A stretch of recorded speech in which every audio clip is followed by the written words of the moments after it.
Hey guys, thanks for joining us for this special edition of Diesel Performance Podcast and LBZ Budget Build. Yeah. Chris, what do you think of this? Oh, what do you think of it? It's been a crazy summer. So, kind of recap. Beginning of the summer, came with this game plan. Nick, hey, we're known for setting up sled pull trucks, work stock, yada yada for ISP. Let's get a truck and let's compete. Yeah, and then we roped in Tyler over here. You guys know Tyler Franzen? Yep. Yeah. I'm in the sales department. I've been around the pulling world, most of my life. Not so much on the competitive side, but always attended. And we felt like I guess I was the culprit to jump in and do this, be a part of this project as well. So I was very honored to be capable of doing something like this. It was a lot of fun. And we also, of course, have Nick with us. Yes, so we had the Stealth 67 G2 product rollout. Yep. Sled pulling season. It's always fun to have a truck in the pulls. I enjoy that. Enjoy helping with the setup. It's just, adds another level of excitement to the team. So it's good to have those things to look forward to on the weekends. Good to have those pulls to go to. Well, Keep things exciting. a couple things. He had a bunch of free time he could burn. We had a budget in mind to give a real-world experience. Plus, for us, it was data collection. So we were able to take a turbocharger that we're going to market with and put it through, a really in-depth testing. Yeah, you can't fake anything on the track. No, not at all. Like in front of people too, nonetheless. Yeah. So we weren't controlled. This wasn't on our dyno. It wasn't on, one of our trucks that we're driving, keeping it away from anyone. Like, we bear it all. There you go. Everyone gets to see it. Yeah, I think that was one of the big things for me as we started to frame out what this project looked like. I thought it was really important to have some transparency. That's something that I think we've done really well with on the podcast. Absolutely. We've always been really honest and try to give the good, the bad, and the ugly of it. And I think a lot of times when we've looked around at who is sled pulling and who the big names are, you see the wins and the catastrophes. You don't see anything in between, right? Like, if they blow an engine apart, they want to show that because it's great carnage footage. But, other than that, you only see all the great pulls. You don't see all the problems and the struggle. But when you talk to these guys, that's almost all we end up talking about is all of the heartbreak that goes on with this. When things are going great, they're not calling us.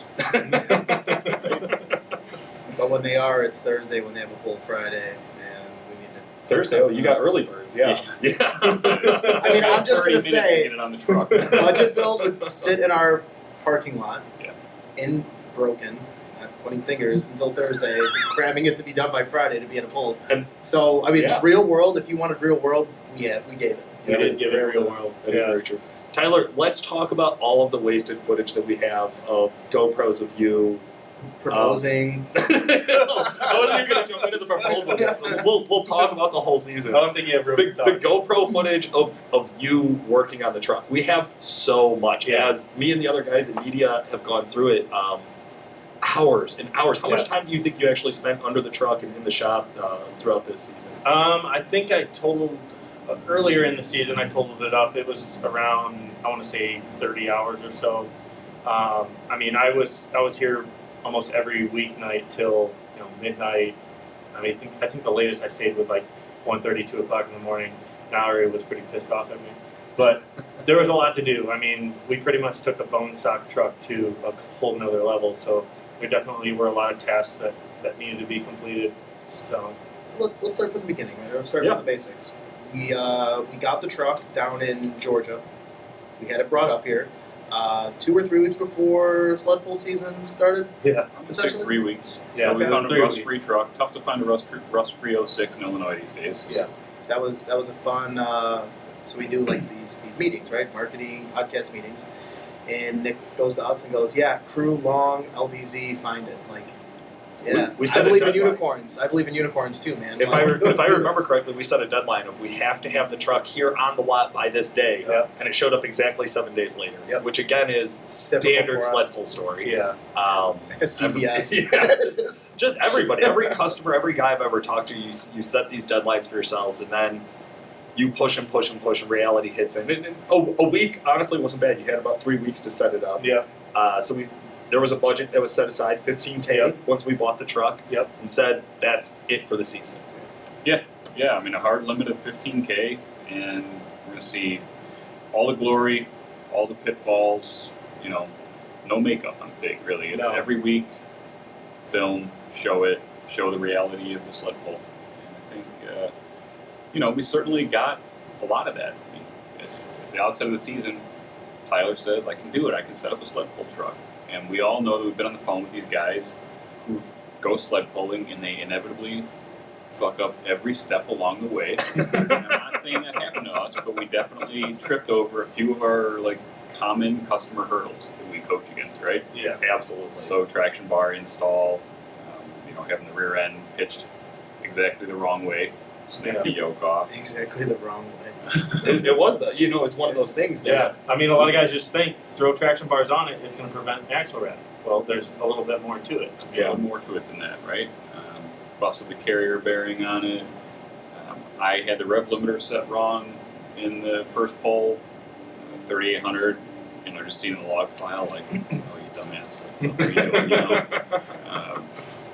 how many years have I been doing this? And still managed to do it on my own truck. But yeah, I mean, we just found every little, tire pressure set wrong. Just watching the videos, and it's good, I think, as a person following this build to be able to see, oh, yeah, that looks like when you do it right, and that's what it looks like when you do it wrong. And there is so many visuals that is just night and day difference. The tire pressure one was one that really cracked me up. Tyler, you want to talk a little bit about tire pressure on the track? And Yeah, I guess I could. So I started thinking, my mindset was low tire pressure, ultimate traction on the ground. And Nick advised me one day, he's like, why don't you bring the rear up to, what was it, 65, 70 that you told me to bring it to? And I dropped the front down to 25, and in my mind, I put it at, I think I was at, what was it, 45, 50? Definitely. It was, okay, it was 30.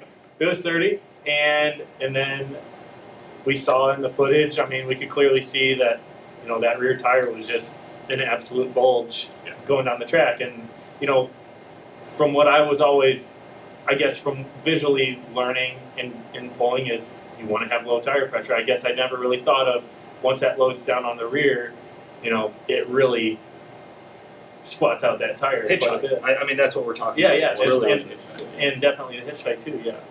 So, I mean, and then we go over that in that episode too of how that affected hitch height, how that affected, I could have had a tire spinning on a rim, being that low pressure Sure. too. So that was, one of the first things that we learned going into the season, or that I learned. Now, this was essentially your first season of sled pulling, pretty much ever, at least for a full season. Yeah. No, every time I've always pulled, it's been just like my personal pickup. Local pull, have a couple drinks, and hell yeah, I'll pull, and that's all it's really been. So. Yeah. Okay. So that also sounds again like a lot of the people that we talk to, where it's their first season in, or their second season in. They've been around it a little bit. They decided, okay, this is the truck. I'm going to dive in. What were some of the really surprising stuff that you ran into that you didn't expect to have a problem? Well, the first shocker to me, I guess, was my first pull. I thought that I had stock keys in the truck, so I was shocked finding out that it was leveling keys in it, because I couldn't figure out why the hell my front end couldn't come down. And once I did have the truck in the air, that was something that, it wasn't more like a surprise, it was more like a pissed off that I didn't really look into something. It looked like every other first Duramax puller out there on the track with the Just tires straight towed in like like this, Yeah. and just getting heckled from the stands. Yeah. Yeah. And then I did really learn a lot when it comes to, I first was coming out of the hole with pulling, a little light, and then I'd lay into it. Nick kind of got on me and said, if you're not 100% out of the hole, he's like, you're fired. You're done with this. I had to start launching out of the hole a lot harder, and that was something that I was really scared about, because again, my first season pulling, I didn't want to break shit, so. You broke a lot of shit. Well, yeah. Let's go into it. So, from first pull to last pull, okay? Preparation, how did that change? Because halfway through, you were coming back, the truck was broken almost every time, okay? I think we had 3 or 4 pulls there in a row. Yeah. So, I mean, as you were preparing, what changed? Mindset, faith in the truck, those types of things. I think it was more the way that we were having the driveline set up. Our brakes were, our first initial brakes were the drive shaft related, something related from the trans back.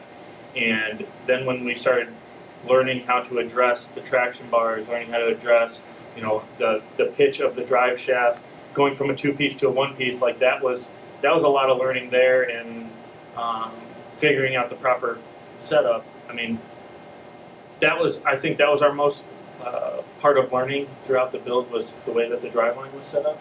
Yeah. I don't know why it still didn't really figure out why we were having so many problems with the CV shafts, because we did break 3. We broke 3. 3. Yeah. 3 sets, right?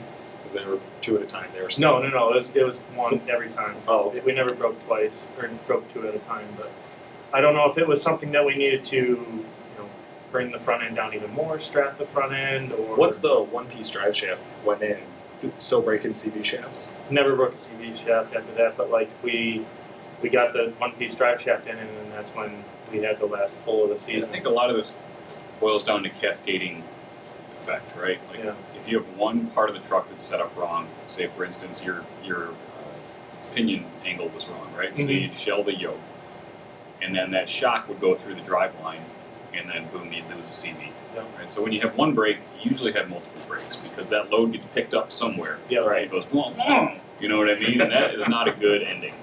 Yeah. I saw that. Yeah, but once you get the setup right, like Tyler was saying, once you get your tire pressure right, once you got the pinion angle right, and 1-piece drive shaft with the good U-joints, like all of a sudden everything kind of comes in, right? I think the thing you got to remember too is this truck is making a lot of power for the class it's in. Oh, yeah. And it's making a lot of power. Nobody else that I was watching on our track at ISP was running 4th gear. And we ran 4th gear. You got to think about the power.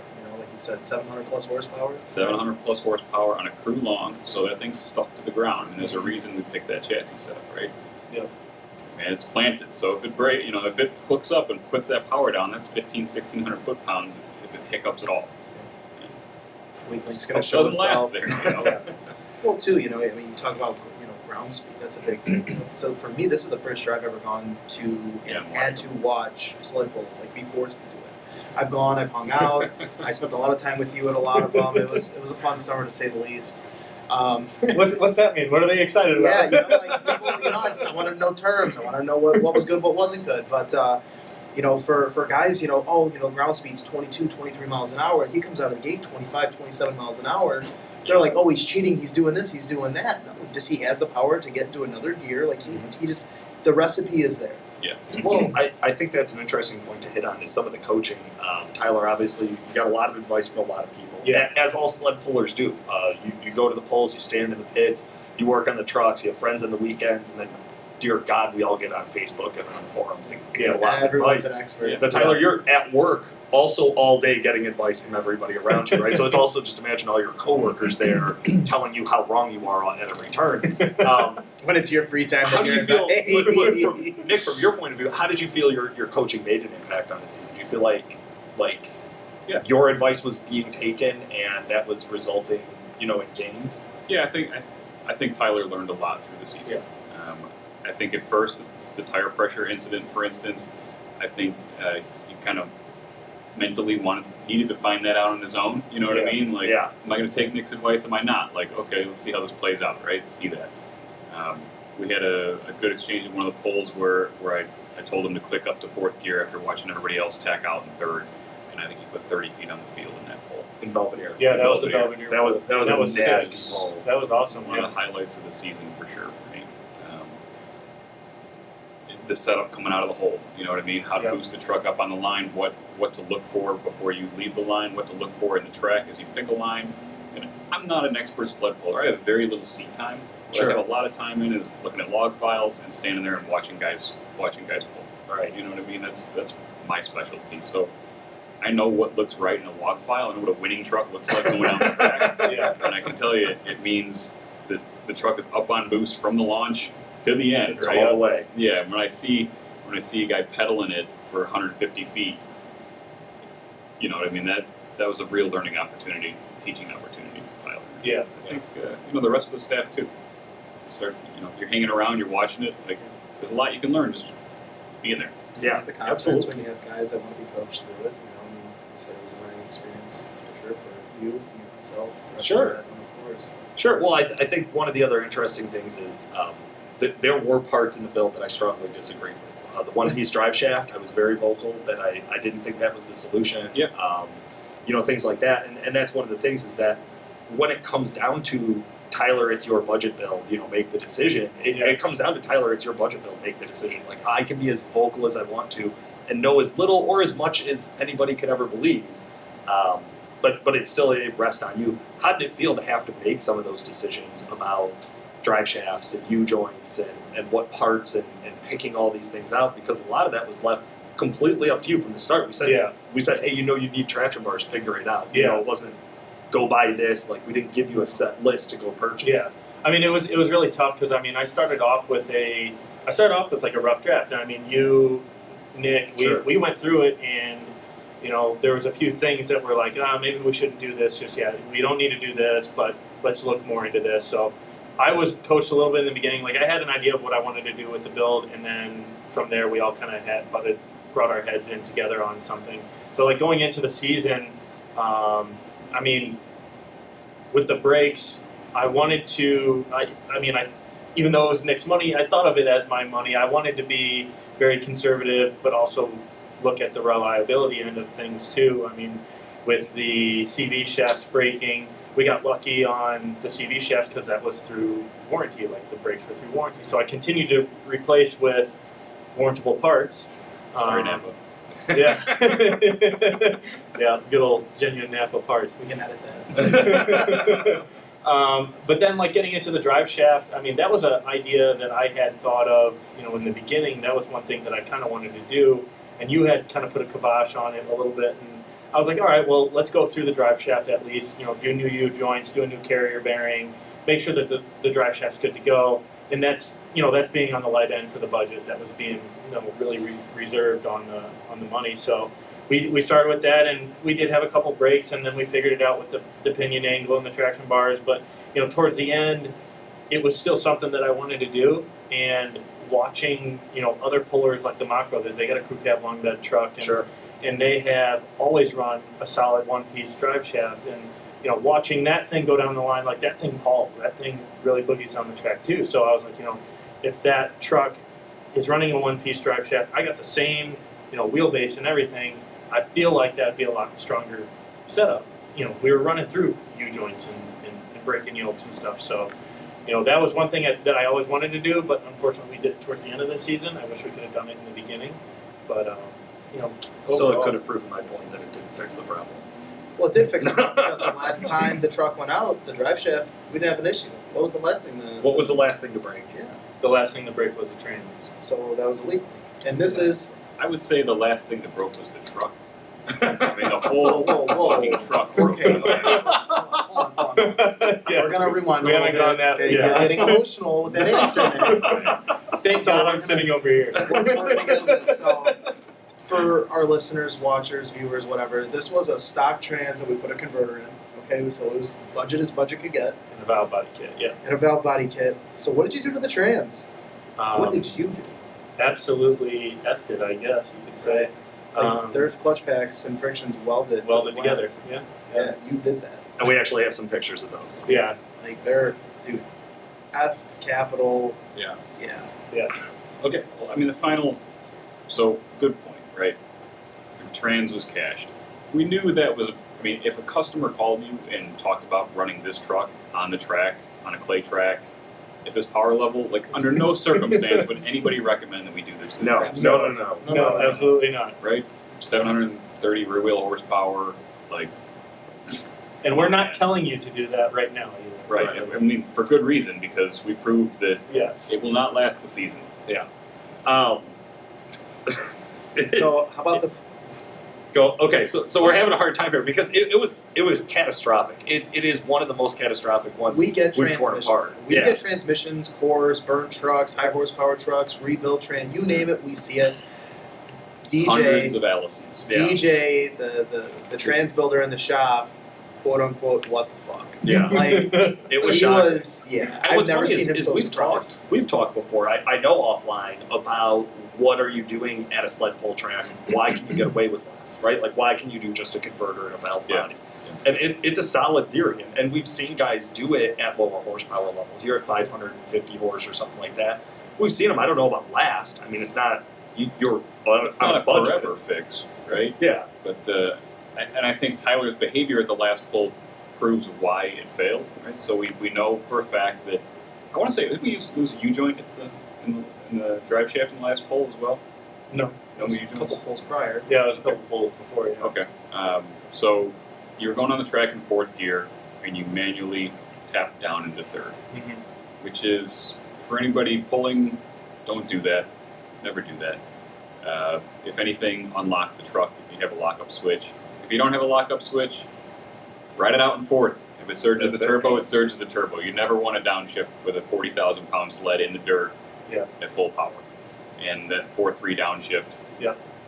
clearly wasted the trans. And then the front end also took a pretty good beat down. So I'm going to defend myself a little bit on Okay. that because it was leaking when we first got the truck. So I kind of feel like but I don't know. It was front end. pouring. Huh? It was pouring at the end. I mean, if it was It leaking was in pouring beginning, at the it was end. pouring at the end. so. I don't know. I mean, gear wise, it was still good though, right? The case was The case was destroyed. Yeah, I mean, Yeah. we had to get a whole new front drive unit from Hicksville. So, front end wasted, transfer case So you knew fully that wasted, which we haven't talked about yet. Yeah, I was just gonna say because this initially all started with the truck on the trailer, at being like, "Hey, what's up?" I don't know, and then transfer case, and then trans, and then front end. So Yeah, these I just want to things point kinda spilled out. at I just the want end to point out, like he was like, yeah, you know, I was looking at brakes and I was looking at it and thinking about it as if it's my money, even though it's Nick's money.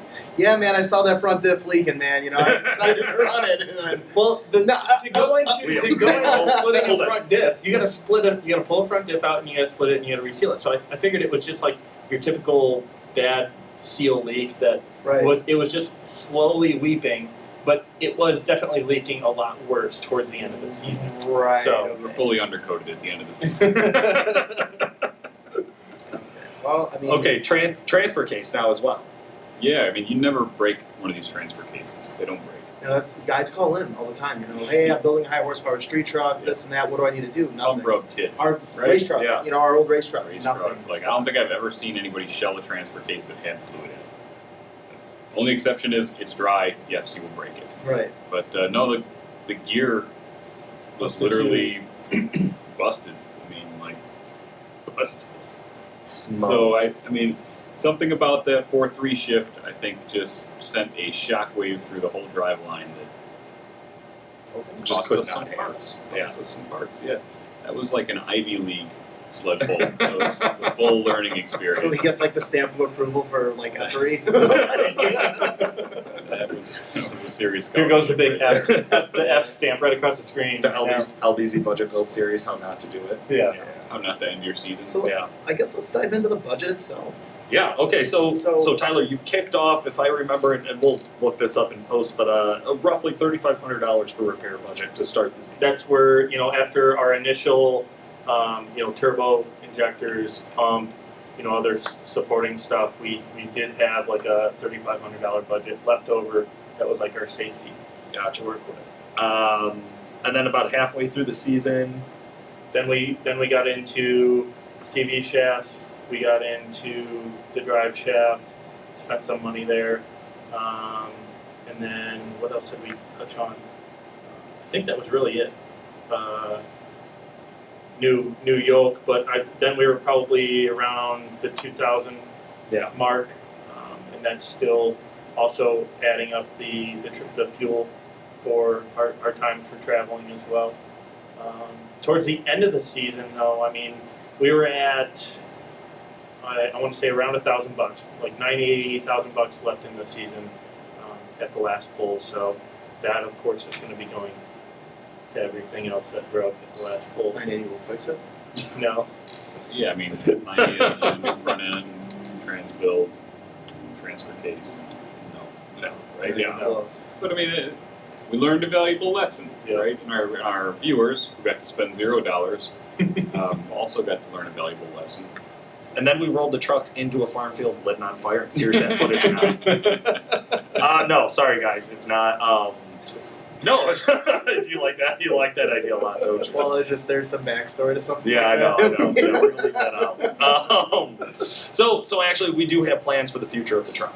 I think this is a really good time. Any last defense for yourself you want to throw out there, Tyler, or notes for our viewers maybe would be a nicer way to put it. I guess, to start things off, the way that the truck was set up originally, if you had a bigger budget to work with, I mean, if we could have thrown some more attention at the trans and Great solution, Drive asshole. line? If you have more More money, money? you could do better. Yeah. there's- Maybe if you were just a little more, observant and looked at your front diff, just a little bit.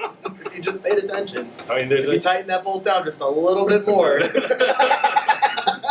it's funny. Overall, it was an awesome season. It was a lot of fun. Definitely a learning experience.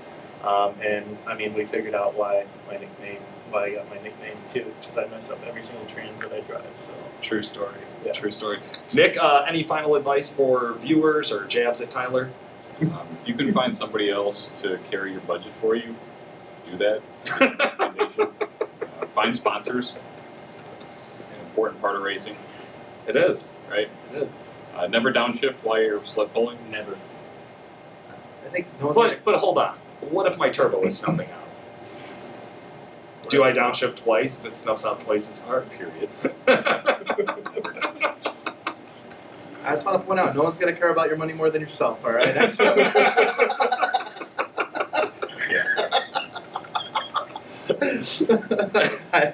Yeah, no. I don't have anything else nice to say. That's Like my mom taught me. You taught me that a couple gonna years ago. get real quiet in here real fast. So the future of the truck. Future Well, of the truck. All right, great announcement, guys. Diesel Performance Podcast. We're taking this truck over. Nick is going to donate it to us, and we're going to do cool stuff next year with it. Donate's a strong word. But he's going to fix it first. Any sponsors watching? We are seriously taking on sponsors for the truck. We're going to be reaching out to the sponsors of the podcast and some other sponsors without in the industry, looking to see who else wants to get involved in this. We're really looking to make a staple in the work stock sled pull class. We'll be in our local area and take it out to a little bit further of a reach this season, this time around. Hope to take the truck on travel with us, get it out to a couple of shows, let some of our listeners and some of our viewers actually get to see it, put their hands on it. I think that'll be a lot of fun. So we're gonna pretty much just do it right and show Tyler up for season 2. I can't wait to see you guys try and drive. Can't wait. Honestly, I'm a little nervous sled pulling, I'm not going to lie. I'm glad it's on camera. Yeah. There's the one Why? thing is like you can't practice this unless you're in front of people at a track and doing it. The stress is what gets you, man. That is every time. You know what? Every Like time. at the drag strip. You know what? Before like taking an automatic truck to the drag strip has its own nervousness around that. But then taking like a manual trans vehicle to the drag strip and launching it and running the car, Right. or a truck, completely different scenario. And now you throw it in the dirt. The little things like, oh, I got to put it in 4-wheel drive, well, high or low. What gear are you going to be in? Like, there's all these little things that you have to think about that I judge Tyler on. Like, Tyler, you're an idiot. Why didn't you just do this? You don't think of it in the moment. No. When you're hooking up to the trailer, getting ready, 4-low, locking in, and doing all that. Like, you don't think of that stuff. Yeah. It is nerve-wracking. It's a completely different experience. I'd rather be talking in front of a group of people than doing it. That says a lot. Yeah. Yeah, I'm excited. I'm excited as well. So neither Chris or I have much, if any, experience actually being on a sled pull track. We got some different plans to recruit some other people onto our team to kind of help us out with some of the places we're not as strong or we don't have as much expertise. But yeah, it's looking like it's going to be a really exciting season. Sticking with ISP for now to get us kicked off there, and we'll see where it grows. So we're really excited for season 2. Guys, unfortunately, it's going to be a while before you see season 2. This is episode 12 of season 1. We're just coming to a wrap up. We're recording this early mid-October. Yeah. This will probably get published in a couple weeks. But We're gonna kickoff do- is like June, July next year. We're going to do another podcast. We're going to talk about an update that's going to happen come springtime or in the middle of winter when things are a little slower. We're going to put our heads together, get Nick involved, come up with a game plan of what season 2 looks like, and you're going to have to learn how to drive a little bit. Yeah, a little bit. Turns out I've been riding a bicycle to work for the last 25 years. No, not really, of course. So for all of you podcast listeners, follow along. Chris and I will be giving you updates on the podcast. And then for all of the viewers from Duramax Tuner and Calibrated Power, keep an eye out on the channel. We'll try to post some updates pretty lightly over the next 6 to 8 months, and then as the project starts to ramp back up, we'll have some videos out for you guys. Yeah, you're going to learn how to back up. Yeah, reverse is the one thing that kills me. Maybe we can get a backup Be a camera. wrong season. We can probably get you a backup camera. That way you know you're going right to the hitch. Yeah. Okay, sponsors. We're looking for a backup camera. It's the little things. It's the The work amenities. stock It class is. is all about amateurs, man. It's just it is an idiot class. I mean, there's plenty of guys who've been doing it for a while. A lot of them eventually graduate to 2.6, 2.5, 3.0, whatever you want to call it, right? If you're in the sport long enough, but it's a show. I mean, there's 25, 30, 35 trucks at a click, and it's fun to watch. And I mean, no matter how much power you got or how well the truck is set up, it's about is the driver on his game? Are you lucky that night? Is the track decent? That's a big thing. You know? We learned so much from season 1. There's going to be those mistakes repeated again. Yeah. It's going to happen. We're human. Right. Yeah, Just- I would know when I was not on my game, like right off the bat, like once I got in the truck. Like Like you when back I the wasn't truck in off the four-wheel trailer, and there was a puddle on the ground from the front tip. None of those were the indicator. We just want to make No. sure so we know we're trying to learn. No. No. No, what was the most No, you're- nerve-wracking you're on pull? What was You're on what was the most nerve-wracking pull you had? I think you know which one that was. I want you to say it. It was my engagement pull. Oh yeah, we skimmed right over the fact that your driver I thought he was gonna have a panic attack. man. spent the sled pull worrying about his camera cam or his ring cam. So I just want to point out, like, I love busting people's balls, and I love being a jackass. Like, my favorite thing to do. Yeah, Like, I'm I good sit at next it. to you every single day. Yeah. So he was like in the staging lane for the night. I knew what was going on, and like I walked up to him, like, dude, he looked like ghostly pale white. Yeah. He was scared shitless, and I was like, you know what? Like that was like the first time I actually had self control. I'm like, dude, you got this. Good luck. Like, I was proud of myself. That was a win. Honestly, I would check that off as like the one time you've ever been nice to me. No, like I really admit, yes. You're correct, Tyler. Yeah. So Tyler And I made up got for it ever engaged since. at the sled pull track. Absolutely. No, that was out of the entire season. I mean, Belvedere was an awesome pull. That was definitely my best pull of the entire season. Everyone was accusing you of cheating. I Yeah. mean, the sled wasn't weighted people, like that. people ran up to the announcer stands Yeah. asking, that was an awesome pull. But second was definitely the engagement. I can't believe she said yes. That's where we were all shocked. That was the real surprise. No, yeah, that was one of the best pulls of the season. I had a lot of fun. I mean, adrenaline was pumping like crazy that pull, double time compared to the rest of the pulls. So Sure. And you still end up pulling first that night. Yeah. So, good job. Yep. Awesome, man. Well, guys, this has been so much fun. I'm really glad we got a chance to come down and do it and kind of talk about the whole season and get ready for next year. Chris and I are going to be going out, making a fool of ourselves, and seeing how much shit we can break. Until next time. For today, this has been Paul Wilson. Chris Ehmke. Nick Priegnitz. and Tyler Franzen. Thanks for watching. The Diesel Performance Podcast is brought to you by Calibrated Power Solutions, home of DuramaxTuner.com. Calibrated Power develops emissions-equipped calibrations for a wide variety of diesel powertrains, including the Duramax, Cummins, PowerStroke, John Deere, Case, New Holland, and many more. For more information and great customer service, check out calibratedpower.com or call 815-568-7920. That's 815-568-7920. Great solution, asshole. If you have more money, you can do better. Yeah. there's- Maybe